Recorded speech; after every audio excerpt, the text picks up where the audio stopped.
कैसे हमारे hero king नैन को सबसे लोअर लेवल की मार्शल सोल स्पिरिट मिलती है, पर उसके पास गॉड ऑफ वॉर की सोल होने की वजह से वो उसे ही रिफाइन करना शुरू कर देता है। इस वजह से उसकी बॉडी मार्शल आर्ट इंक्रीज कर रही थी और जब उसके फादर उसके लिए मेडिसिन भिजवाते हैं तो एक शाओ नाम का बंदा उसके साथ फाइट स्टार्ट कर देता है। इस एपिसोड की स्टार्टिंग में दिखाया जाता है कि जैसे ही शाओ अपने स्वॉर्ड लेकर हमारे किंग नैन के पेट में घुसाने ही जा रहा था कि किंग नैन अपने पास एक पावरफुल फीस्ट का यूज करते हुए उसकी स्वॉर्ड को ब्रेक कर देता है और स्वॉर्ड ब्रेक होने की वजह से शाओ भी काफी दूर गिर गया था। उसके चमचे उसे संभालने लगते हैं क्योंकि वो काफी बुरी तरीके से इंजर्ड हो गया था। ये देखने के बाद हमारा किंग नैन कहता है कि तुम हार गए हो। ये सुनकर वो उसे पूछ रहा था कि आखिर तुमने अपने सिंपल फीस्ट से मेरे थर्ड लेवल के मार्शल स्पिरिट को कैसे हराया। तभी वहाँ चैंगोंग के फादर आते हुए कहते हैं क्योंकि यंग मास्टर पहले से ही काफी ज्यादा स्ट्रॉन्ग है और अब तो वो अपने बॉडी मार्शल आर्ट स्किल पे इतने अच्छे से काम करें और इससे जो उनका कल्टीवेशन लेवल है वो फर्स्ट लेवल के बॉडी टेम्परिंग रियाल पर पहुंच गया है। ये सुनकर तो शाओ के होश उड़ जाते हैं और वो कहता है कि ये फर्स्ट लेवल के लिए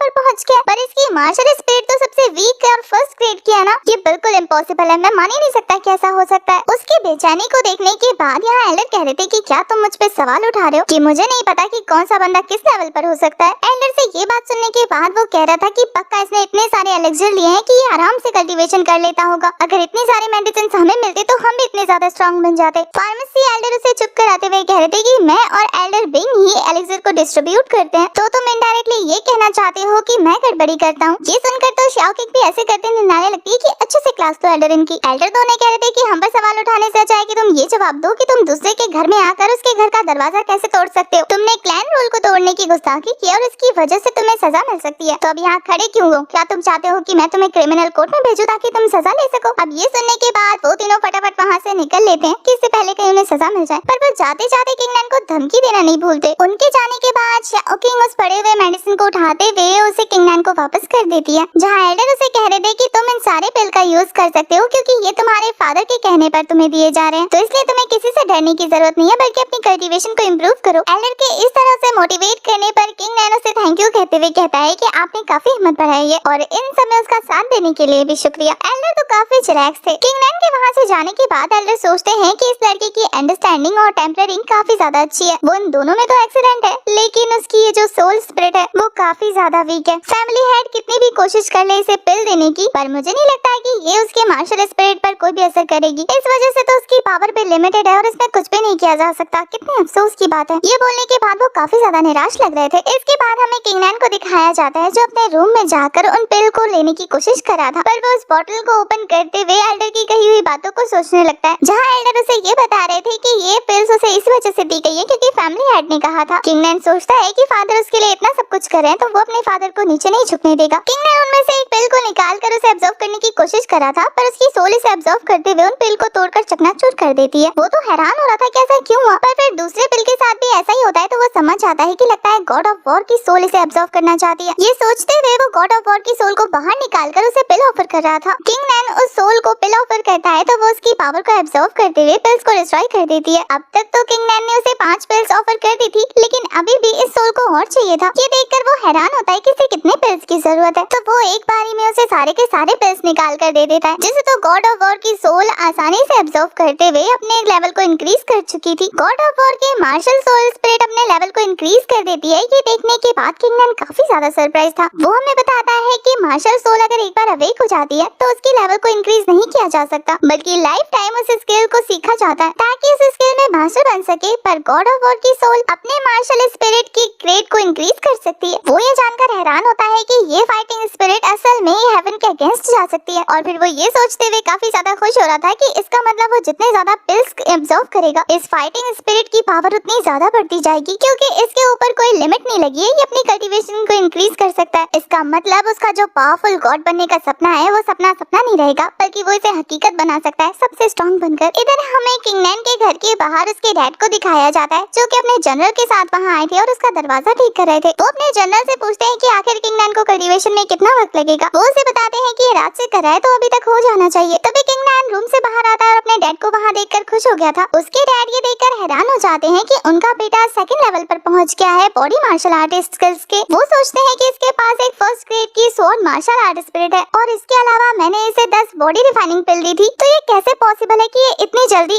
एक रात में सेकंड लेवल पर पहुंच गया बॉडी मार्शल आर्ट स्पिरिट के। पर तभी किंग नैन उन्हें उनके ख्यालों से बाहर लाते हुए पूछ रहा था कि डैड आखिर आप यहाँ अचानक से क्या करने आए हैं? उसके फादर बताते हैं कि मुझे एल्डर डैंग से पता लगा कि तुम बच्चों से बुली हो रहे हो, तो मैं बस देखने चला आया। पर ये सारी बातें सुनने के बाद किंग नैन कह रहा था कि डैड इसके बारे में आपको चिंता करने की जरूरत नहीं है, ऐसे छोटे मोटे मसले तो मैं खुद हैंडल कर सकता हूँ। इसके बाद उसके फादर अपने पास एक स्क्रॉल निकाल कर देते हुए उसे कहते हैं कि ये थंडर स्वॉर्ड टेक्निक है, ये मार्शल आर्ट पवेलियन से मैंने ढूंढ के निकाली है तुम्हारे लिए ताकि तुम इस टेक्निक को अच्छे से मास्टर कर सको। थंडर स्वॉर्ड टेक्निक देखने के बाद हमारा किंग नैन काफी ज्यादा इंप्रेस लग रहा था। इसके बाद जनरल उसे थंडर स्वॉर्ड भी पकड़ाते हैं ताकि वो इस टेक्निक को इससे मास्टर कर सके। इस स्वॉर्ड की थंडर अटैक बिल्कुल लाइटनिंग की तरह होती है जो कि उसके मार्शल स्पिरिट के साथ मैच हो जाएगी। यहाँ उसके डैड अपने बेटे को समझाते हैं कि सिर्फ मार्शल स्पिरिट ही सब कुछ नहीं होती है, तुम्हें काफी ज्यादा हार्ड वर्क करना होगा और इसके बाद तुम भी एक्स्ट्रा ऑर्डिनरी सक्सेस को अचीव कर पाओगे। उसके फादर किंग नैन को ये सारी बातें बोलने के बाद कह रहे थे कि फ्यूचर में तुम्हें कल्टीवेशन से रिलेटेड कोई भी चीज चाहिए हो तो मेरे सामने शर्माना मत, बता देना। तो वो एक गहरी सांस लेते हुए कहता है कि हाँ फादर मुझे जरूरत है काफी सारे बॉडी टेम्परेरिंग पिल की, आप मुझे भिजवा सकते हैं, वो भी पूरे के पूरे 100 या फिर 500 भी चलेंगे। 500 पिल्स के बारे में सुनने के बाद दोनों एल्डर्स काफी ज्यादा शॉक हो जाते हैं। जनरल तो कह रहे थे कि एक फैमिली हेड होने के बावजूद भी उनके लिए इतने सारे पिल्स का जुगाड़ करना बहुत ज्यादा मुश्किल है, क्योंकि किन फैमिली में और भी काफी सारे स्टूडेंट्स हैं और सभी को पिल्स की जरूरत पड़ती है, इसलिए वो किसी एक पर्सन को 100 पीस तो नहीं दे सकते ना। अगर सारे स्टूडेंट 100 पिल्स ले लगे तो वो इतने सारे पिल्स कहाँ से लाएंगे। ये सुनकर किंग नैन थोड़ा सा परेशान हो जाता है क्योंकि सच में उसने अपने फादर से बहुत ज्यादा मांग लिया। उसके फादर भी थोड़ा सा परेशान होते हुए हमें गर्दन हिला देते हैं जैसे कि वो अपने बेटे से कह रहे हो वो कुछ ना कुछ जुगाड़ कर लेंगे। उनके वहाँ से जाने के बाद हमें फिर से किंग नैन को दिखाया जाता है जो कि फिर से कल्टीवेशन कर रहा था। वो हमें टेम्परिंग स्किल्स के बारे में बता रहा था जिसकी शुरुआत होती है स्किन से,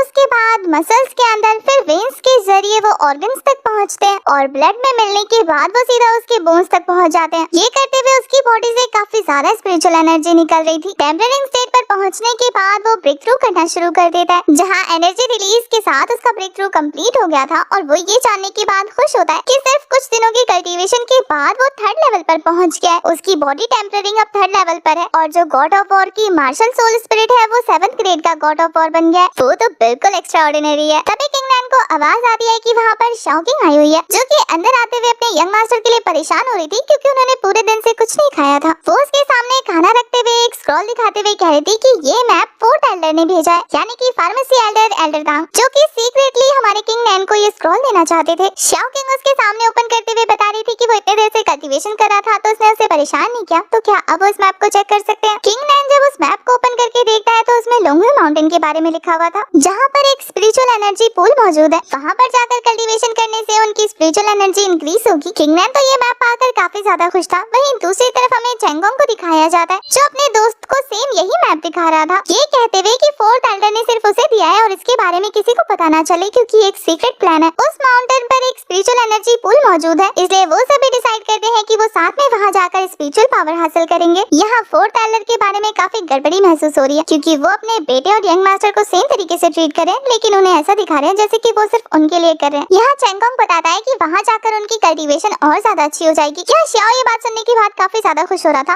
और कहता है कि जब मैं उस स्पिरिचुअल पूल से वापस आऊंगा ना तो मैं जाकर दोबारा किंग नैन से फाइट करके उसके सारे दांत तोड़ दूंगा। उनका दूसरा वाला पर्सन ने अपने मास्टर से पूछा था यानी चेंगोंग से कि वो लोग कब निकलने वाले हैं, पर श्याओ से चुप कराते हुए कहता है कि क्या तुम पागल हो, हमारे मास्टर ने अभी अपने 5th ग्रेड के मार्शल स्पिरिट को अवेक किया है, उनके पास और भी ज्यादा प्लान्स होंगे। पर चेंगोंग उनकी बात पे हंसते हुए कह रहा था कि तुम लोग जल्दी से जल्दी जाने की तैयारी करो क्योंकि वो यहाँ से निकलने वाले हैं। ये सुनकर तो वो दोनों ही काफी ज्यादा खुश हो जाते हैं और फिर वहाँ से निकलने की तैयारी भी कर रहे थे। उनके वहाँ से जाने के बाद हमें चेंगोंग के पास भी एक स्पिरिचुअल स्क्रॉल को दिखाया जाता है। इसमें भी काफी अच्छी मार्शल आर्ट टेक्निक मौजूद थी, लेकिन उसे ये किसने दिया ये भी पता नहीं चलता। इसी के साथ हमारा ये वाला एपिसोड हो जाता है खत्म। आपको अगर एक्सप्लेनेशन पसंद आई हो तो वीडियो को लाइक कर देना और नेक्स्ट पार्ट के लिए नेक्स्ट पार्ट भर भर के कमेंट कर दो। तब तक के लिए bye bye, tata, take care.